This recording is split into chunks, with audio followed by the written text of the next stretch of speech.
এবার দেখো আমরা কি দেখতে পাচ্ছি, এখানে একটা তোমাদের বইয়ের একটা উদাহরণের প্রশ্ন দেওয়া আছে। কি বলা আছে দেখো, তুমি একটি টেনিস বল কত 10 মিটার পার সেকেন্ড বেগে একটা দেয়ালে ছুড়ে দেওয়ার পর এটা একই গতিতে ঠিক তোমার দিকে কি ফিরে এসেছে বা ফিরে আসছে।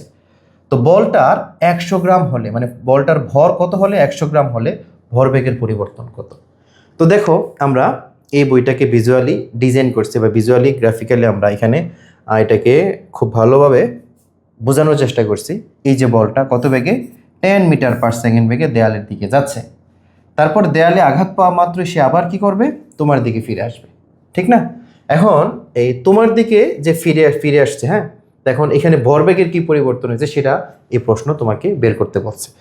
তো খেয়াল করো, গেল দেয়ালে আঘাত পাইলো, সে আবার মুভ করলো, এই মুভ করাটা আবার আমরা ওই পাশে দেখাচ্ছি যেটা ওই দিকে মুভ করতেছে, হ্যাঁ। তো আমরা তো জানি ভরবেগ একটা কি রাশি, ভেক্টর রাশি। তার যাওয়ার দিকটা যদি কি হয়, পজিটিভ হয়, আসার দিকটাকে আমাদের কি ধরতে হবে, নেগেটিভ। তো ভরবেগ এটা যদি পজিটিভ হয়, ফিরে আসাটা কি হবে, নেগেটিভ। তো ভরবেগের পরিবর্তন বের করতে বলছে, পরিবর্তন মানে তো একটা থেকে আরেকটা মাইনাস করতে হবে, তাই না? তো আমরা যাওয়াটা থেকে আসাটা মাইনাস করলাম। এখন আগেই বলছি যে যেহেতু ভরবেগ হচ্ছে কি রাশি, ভেক্টর রাশি, যাওয়াটা পজিটিভ হলে আসাটা কি হবে, নেগেটিভ হবে। এটা এই মাইনাসটা কোত্থেকে আসলো, এই মাইনাসটা আসছে হচ্ছে গিয়ে যে আমরা তো পরিবর্তন বের করবো, পরিবর্তনের জন্য এই মাইনাসটা আসছে।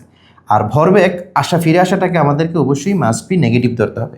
তো নেগেটিভ দেখো, মাইনাসে মাইনাসে কী হয়ে যাবে, প্লাস হয়ে যাবে, তখন কি হয়ে যাবে, +2mb হয়ে যাবে। তো এটাই হচ্ছে বিষয়, যখন একটা বলকে দেওয়ালে ছুঁড়ে মারা হয়, দেওয়াল থেকে যখন আবার ফিরে আসে তখন তার ভরবেগটা ডাবল হয়ে যায়, দ্বিগুণ হয়ে যায়। হ্যাঁ, এটা আমাদের শিখতে হবে, মানে মাথায় রাখতে হবে।